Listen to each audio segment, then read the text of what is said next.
حکومت کا civil armed forces کے لیے شہداء پیکج میں 233% تک اضافے کا فیصلہ۔ ذرائع کے مطابق وزیر اعظم شہباز شریف نے وفاقی کابینہ سے سمری کی منظوری لینے کی اجازت دے دی۔ سول آرمڈ فورسز کا سیکیورٹی سے متعلق پیکج کا کم سے کم معاوضہ بڑھ کر 1 کروڑ، زیادہ سے زیادہ معاوضہ 2 کروڑ روپے ہو جائے گا۔ اس وقت پیکج کم سے کم معاوضہ 30 لاکھ اور زیادہ سے زیادہ 1 کروڑ روپے ہے۔ سول آرمڈ فورسز میں پنجاب رینجرز اور سندھ رینجرز، FC نارتھ اور FC south, Pakistan coast guards, GB scouts, federal constabulary civil armed forces میں شامل ہیں۔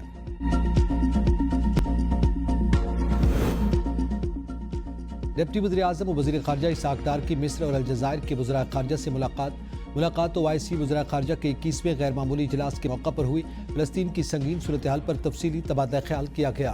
اسحاق ڈار کا انسانی ہمدردی کی بنیاد پر رسائی اور فوری جنگ بندی کی ضرورت پر زور، مسلم امہ کے اتحاد کی اہمیت کو اجاگر کیا گیا۔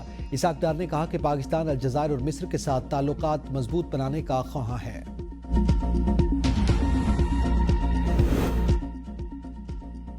حکومت بلوچستان کا بینک آف بلوچستان قائم کرنے کا اعلان، وزیر اعلیٰ کو ابتدائی فیزیبلٹی رپورٹ پیش، منصوبہ قابل عمل قرار۔ وزیر اعلیٰ بلوچستان کی 1 ہفتے میں آپریشنل پلان مرتب کرنے کی ہدایت۔ کہا بینک آف بلوچستان کے قیام سے عوام، تاجروں اور سرمایہ کاروں کو معیاری بینکنگ کی سہولیات ملیں گی۔ بلوچستان کے عوام جلد خوشخبری سنیں گے۔ بینک آف بلوچستان کے ذریعے صوبے میں معاشی سرگرمیوں کو فروغ ملے گا۔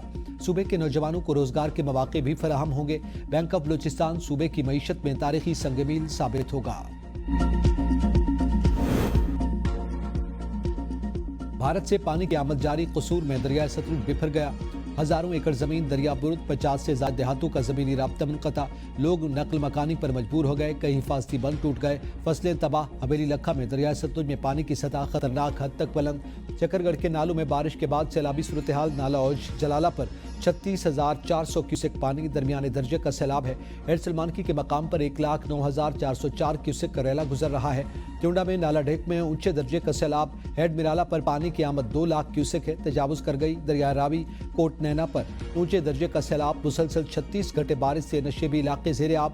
بہاولپور اور بہاول نگر کے مقام پر پانی کی سطح میں مسلسل اضافہ۔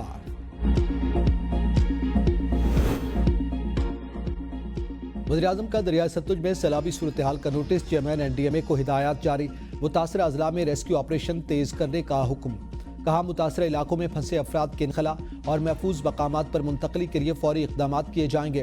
گنڈا سنگھ پر سیلابی صورتحال کے پیش نظر حفاظتی اقدامات اور نگرانی تیز کی جائے، متاثرین کو خوراک، ادویات اور خیموں کی فراہمی یقینی بنانے کی ہدایت۔ پاکستان کے 7,500 گلیشیئرز میں سے 45% پگھل گئے، پبلک اکاؤنٹس کمیٹی میں انکشاف۔ چیئرمین NDMA کمیٹی کو بریفنگ میں بتایا کہ موسمیاتی تبدیلی کی وجہ سے پاکستان کو $4 ارب سالانہ کا نقصان ہو رہا ہے۔ موسمیاتی تبدیلی کو نیشنل سیکیورٹی کے طور پر لینا ہوگا۔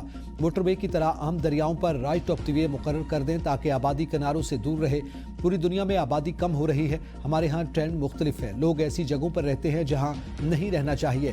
مانسون کا 8واں سپیل 10 ستمبر تک چلے گا۔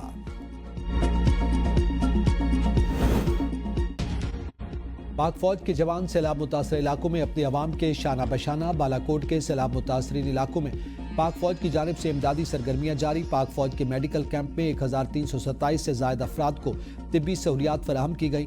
بالاکوٹ کے مقامی افراد کے لیے منعقدہ پاک فوج کے مفت میڈیکل کیمپ میں ڈاکٹر سمیت طبی عملہ شامل تھا۔ پاک فوج کے جوان سیلاب متاثرہ بالاکوٹ میں عوامی ضرورت کے پیش نظر امدادی کاموں میں۔ سپریم کورٹ نے ایوب میڈیکل کالج پر 5 لاکھ روپے جرمانہ ختم کر دیا۔ قانون کے مطابق ڈین مقرر کرنے کا عمل جاری رکھنے کی ہدایت۔ سروس ٹریبیونل نے ایوب میڈیکل کالج کو عدالتی احکامات پر عمل نہ کرنے پر 5 لاکھ روپے جرمانہ عائد کیا تھا۔ سروس ٹریبیونل نے ڈین کے عارضی چارج کے دوران بھرتیوں کے عمل کو غیر قانونی قرار دیا۔ سماعت جسٹس حسن اظہر رضوی کی سربراہی میں 3 رکنی بینچ نے کی۔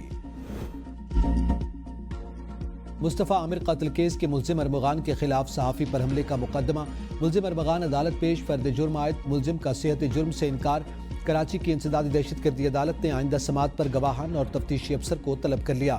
مزید سماعت 6 ستمبر تک ملتوی۔ پولیس کے مطابق ارمغان نے تلخ کلامی پر صحافی کو گولی مار دی تھی۔ پاکستانی شہریوں سے شادی شدہ 3 افغان خواتین وطن واپس بھیجنے کے خلاف اسلام آباد ہائی کورٹ پہنچ گئی۔ جسٹس انعام امین منہاس نے وکیل درخواست گزار کی استدعا پر فائل چیف جسٹس کو بھجوا دی۔ درخواست میں موقف اختیار کیا گیا کہ پاکستانی بچوں کی مائیں اور پاکستانی شہریوں کی بیویوں کو ملک بدر کیا جا رہا ہے۔ وکیل نے دلائل میں کہا کہ پاکستانی شہریوں سے شادی کرنے والی غیر ملکی خواتین شہریت کی حقدار ہیں۔ عام آدمی کے لیے خاص سواری، اب پنجاب کے ہر ضلع میں جدید بسیں چلیں گی، کرایہ 20 روپے ہوگا۔ وزیراعلیٰ مریم نواز نے خوشخبری سنا دی، چنگائی سی پورٹ سے مزید 100 جدید ترین الیکٹرک بسیں شپ پر پاکستان روانہ۔ مریم نواز کا کہنا تھا کہ پنجاب کے ہر ضلع میں دسمبر تک جدید ترین الیکٹرک بسیں چل رہی ہوں گی۔ بسوں میں CCTV مانیٹرنگ ہوگی تاکہ خواتین کو پریشان کرنے کا سدباب ہو سکے۔